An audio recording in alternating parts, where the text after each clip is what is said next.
Hi there, guys. We're going to continue reading Ransom Chapter 2 with the illustration of the bust by our son right here.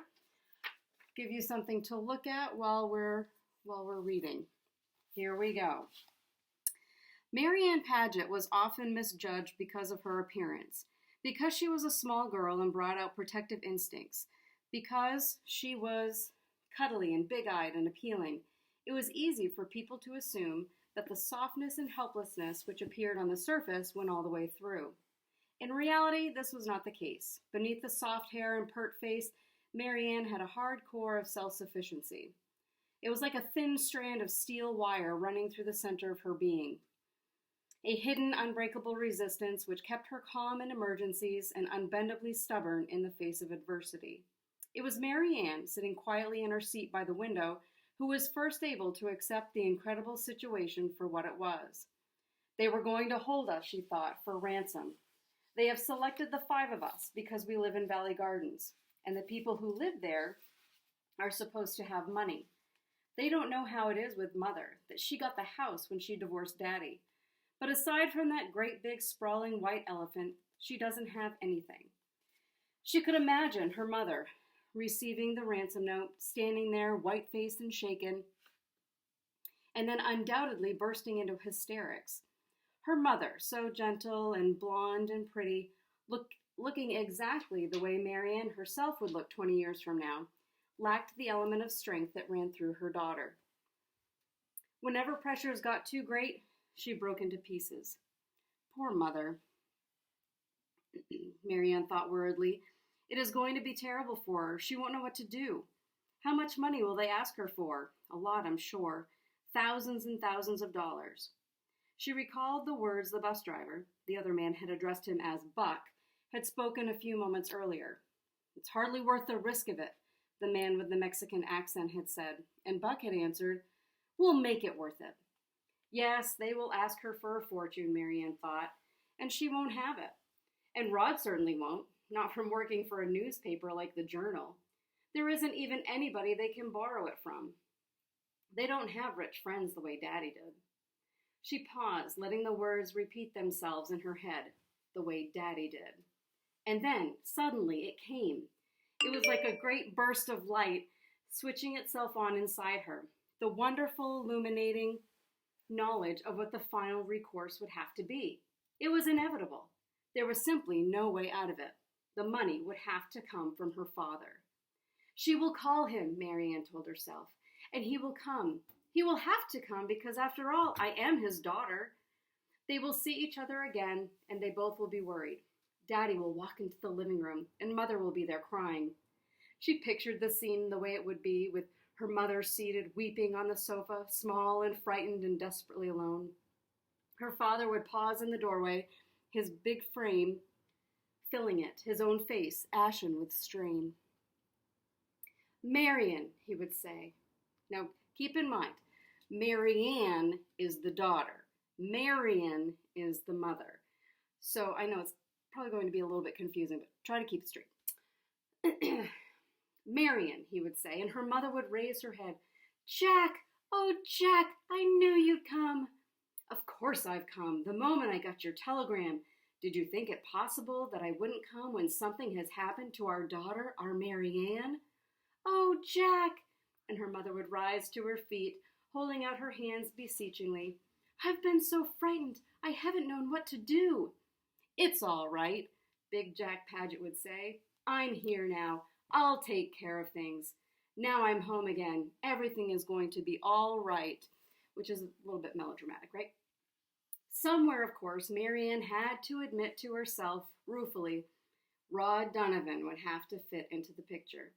He did live in the house now, and he was her mother's husband. It wasn't probable that he would be out of town at the crucial moment when her father returned. Rod never went out of town anyway, and even if for some reason he should be called away, he would never leave her mother in a moment of crisis. No, he would be there, but luck would have it, or would put him somewhere in the background, in the den perhaps, or watching television, or downstairs in the basement rumpus room which he had fixed over for himself into a workshop.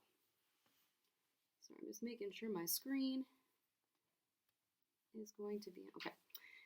With Mother crying in the living room, the practical side of Mary Ann asked reasonably, "Oh, come now." Well, anyway, he simply couldn't intrude on the scene of reconciliation, not when it was going to come about so dramatically. The bus, which had been lurching along at much too fast a speed for the unpaved road, slowed now and pulled to the side where Mary Ann could see from the window a car and a station wagon were parked in the shadow of a cottonwood. Beyond the tree was the river, shallow and sluggish, more mud than water in its winter lassitude. It was empty country, this part of the valley, a stretch of flatness leading off in all directions, without a trace of civilization. Not even a trickle of chimney smoke against the clear, unbroken arch of the sky. There was a woman in the driver's seat of the station wagon. When the bus pulled to a stop, she opened the door and got out, and stood there, huddled in her heavy coat, while the man named Buck pressed the handle that opened the bus door. "Okay, kids," he said, "climb out and get into the station wagon." There was a moment's silence during which no one moved or answered.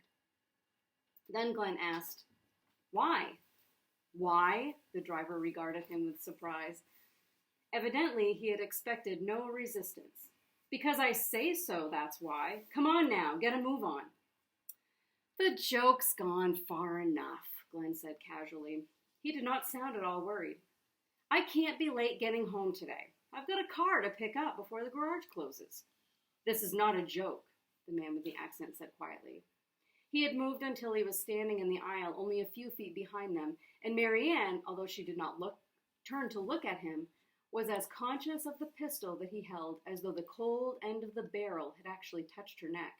She shuddered, and the man said, "Guns do not make jokes. You all are to get out of the bus." "You wouldn't dare shoot us," Glenn told him. "You are using the gun to scare us. If you let us go now, we'll know you've only been kidding it, that this was the kind of initiation for a club or something. We'll just go home and not say anything to anybody and forget all about it."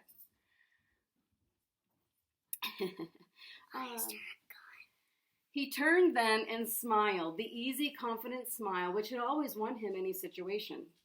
Mary Ann, who knew that he must be gazing directly into the gun barrel, was filled with admiration. He is giving them a chance to change their minds, she thought. He's telling them that they can still get out of this, that they have not yet passed the point of no return. If they are convinced that the risk is not worth it, perhaps they'll take this opportunity to let us go. Straightening her shoulders, she forced herself to speak.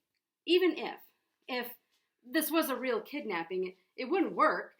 I mean, you couldn't get any money from my family. They simply don't have any."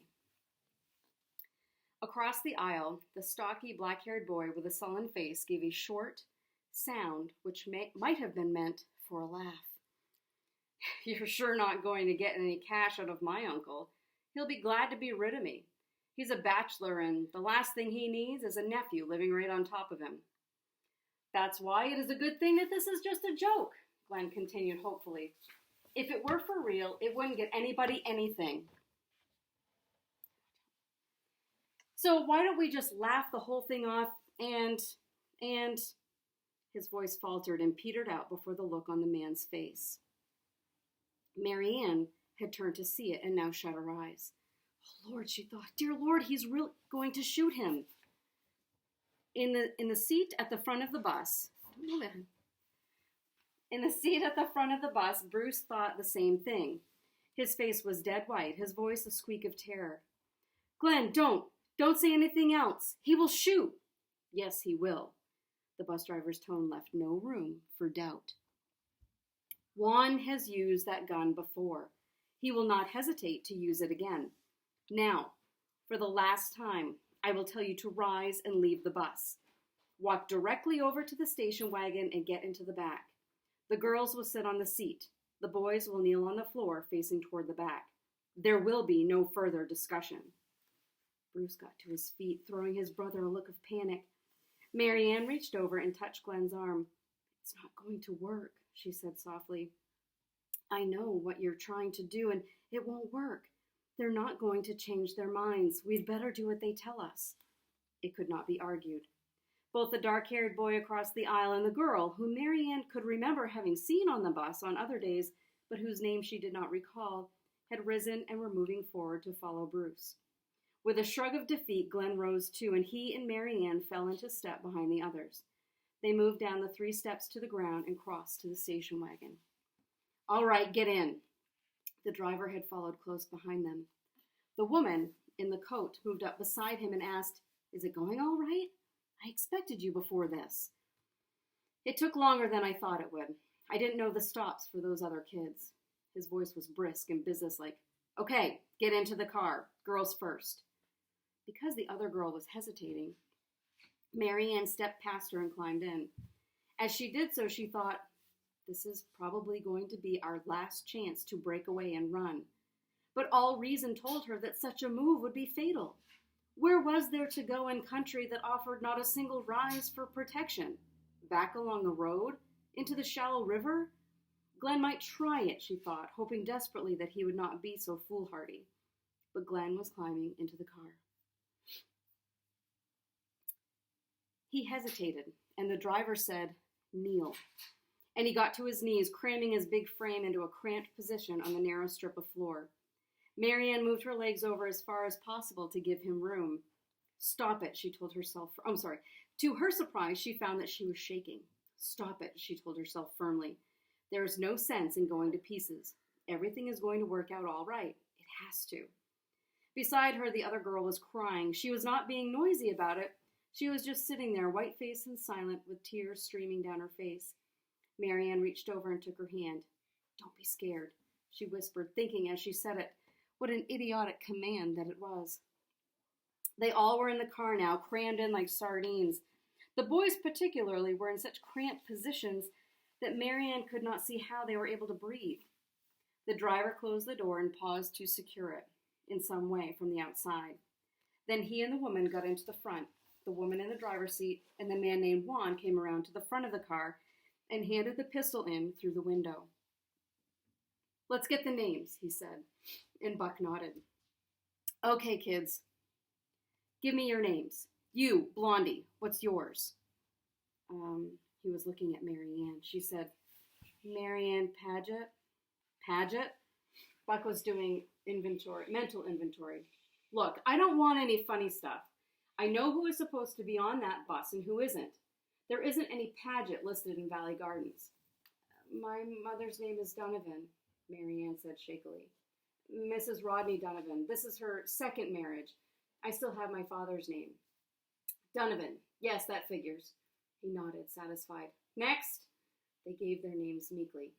"Jesse French, Glenn Kirtland, Bruce Kirtland." The dark boy said, "I'm Dexter Barton. There isn't any Barton at Valley Gardens either.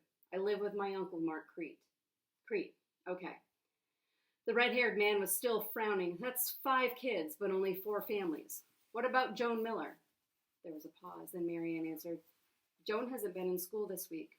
Her brother was hurt in an automobile accident when he was riding his motor scooter. Joan is at the hospital with her parents." "Well, how about the Lindleys?" "Louise and Betty have pep club meetings on Thursdays." "Oh, just our luck," Juan growled. "Of all days for 3 kids to be absent. 4 families. All this risk just for 4. "You'll have to ask enough to make it worth it," Buck said curtly. He glanced at his watch. "It's only 4:30. That's not bad, considering. Go ahead and play it just the way we planned. Rita and I will take care of the kids. You stay in town and handle the phoning. I'll call you in the morning and find out how it's shaping up." "Right." The men exchanged quick nods. "Oh," the Mexican hesitated. "Be sure you watch that kid, the big one. He may give you trouble." "Don't worry," Buck said shortly. I'm sorry, I skipped a line there. On the floor by her knees, Mary Ann felt Glenn stiffen. "Don't worry," Buck said shortly. "Nobody is going to give me trouble. Come on, Rita, let's get going." The woman stepped on the starter. From the window, Mary Ann could see Juan walking over to the other car. They were evidently going to leave the school bus just as it was, by the side of the road. They were sure to find it here, she thought, and immediately she realized it would not matter. Buck had worn gloves. He still had them on. Brown leather driving gloves, which would eliminate any chance of leaving fingerprints. What would the police be able to learn from the bus when they did locate it? Only that it was here empty. They would know that the driver and passengers had been transferred to another car, but there would be nothing to show what kind of car it was or which way it had headed. With the bus here on the south end of town, parked beside the Rio Grande, it might well be assumed that the car had proceeded south, perhaps en route to Mexico. That, Marianne could see already, was not to be their destination. The woman had chosen the North Fork in the dirt road and was turning toward the distant Sandia Mountains. 4:30. Marianne recalled the time, as Buck had stated it perhaps 15 minutes ago. That made it now about 4:45. I should have been home 40 minutes ago, she thought. Mother will be worrying, wondering what has happened. She'll probably be checking with some of the other mothers on our route. No, she will think I'm with Rod. This was a thought that had not previously occurred to her. He probably told her that he would be picking me up at school. She won't know that anything is the matter until he himself gets home. She could picture Rod coming into the house, shutting his coat, and hanging it carefully in the hall closet, not dropping it carelessly in the hall, carelessly over the back of a chair the way her happy-go-lucky father would have done. The boys would have come surging to meet him, hurling themselves all over him. That was the thing she could not understand about her brothers. They had loved their father almost as much as she had. But how easily they had accepted Rod as a replacement. All he had had to do was to install a workshop. Where did my mouse go? There it is. Okay. All he had to do was to install a workshop and buy some airplane models and get some paint for Jay's bicycle. And there he was, king of the roost. What callous, fickle things boys are, Marianne thought in disgust. For her part, she had not been won over, would never be won over, no matter how many new sweaters and party dresses found their way into her bureau drawers and onto hangers in her closet. Never, as long as she lived, would she accept the name Donovan, as Jay and Jackie had done. She was Jack Paget's daughter and proud of the fact. And if she had to be the only Paget in a family of Donovans, she would be so. Tonight, when Rod walked in, his welcome would not be as enthusiastic as usual. Despite the circumstances, the thought gave her a glimmer of satisfaction.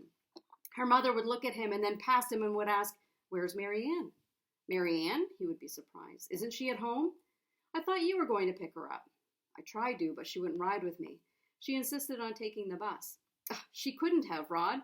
The bus would have had her home over an hour ago." "But Marian, I saw her get onto the bus myself. She must have come in without your seeing her and gone up to her room." "But she always stops to speak to me when she comes in. Boys, no, Rod is not going to play with you now. Jay, listen to me, dear. Have you seen your sister this afternoon? Jackie, did Marianne get home while I was out in the kitchen?" "Yes. It will spoil his homecoming. They may even argue about it. And then more time will go by, and then we'll really begin to wonder. Mother will, anyway. I wonder how long it will be before that man Juan phones them. Will he do it right away, or wait until late in the evening? Surely he won't wait too long. He will want to talk to them before they decide to call the police." They had skirted the town now. Up ahead, the mountains glowed an unearthly shade of pink in the late afternoon light. In the front seat, Buck was holding the pistol, but he seemed to have relaxed a bit, as though the main danger of discovery were over. The woman was driving silently with a clear knowledge of exactly where she was going. From his position on the floor, Dexter shifted, trying to move his body into a slightly less awkward angle. "Can't we sit up on the seat now?" he asked. "My legs are killing me." "Stay where you are," Buck told him. "There isn't much chance of your making trouble when you're kneeling like that." "We won't make trouble," Bruce said. "We promise." "I'm not running any chance of it. There are 3 of you guys, and I don't want any kind of scuffle in the car. I might have to blow one of your heads off." Next to him, the woman caught her breath. "Buck, you didn't have to—" "Not now, Rita. We'll talk about it later." "But the old man, the one who's the regular driver, did you—" "I said we'll discuss it later." He frowned at her. "Honey, use your brain. Why do you think I got Juan in on this? He's taking care of the rough stuff for us. And he'll make the calls? All of them. He will be the only contact. His voice is the only one that anybody will hear. We're clear, you and I. All we have to do is nursemaid this little bunch for a while and then pocket the money." Marianne shifted her position, trying to move her knees so as to make more room for Glenn, who was crouched on the floor in front of her. On the seat beside her, Jessie had stopped crying. She was leaning forward with her face in her hands, In watching her, Marianne wondered if she was going to be sick. Bruce, crammed on the floor between the two older boys, looked young and scared. On the far side of him, Dexter appeared to be the most miserable of all. His face was set in pain, and his legs were doubled under him at what looked to Marianne to be an impossible angle. They rode in silence, and the mountains turned from pink to purple and from purple to gray. The road curved upward, and the occasional approaching cars became fewer. They passed through a small town of a few stores and a couple of adobe houses and a small silver-colored church with a white steeple. After that, the road became steeper. At home, Marianne thought they must really be worrying now. I wonder if Mother has phoned Daddy yet. She clung to the thought, asking it over and over. Has she called him yet? Is she talking to him now? She kept concentrating on their faces, her mother's, her father's, in the knowledge that soon now, they would have to be together. She let herself think no further. She closed her eyes and thought of her parents, and would not watch the last pale light outside the car windows fading into night. Well, that concludes chapter 2. Stay tuned for the next installment of chapter 3.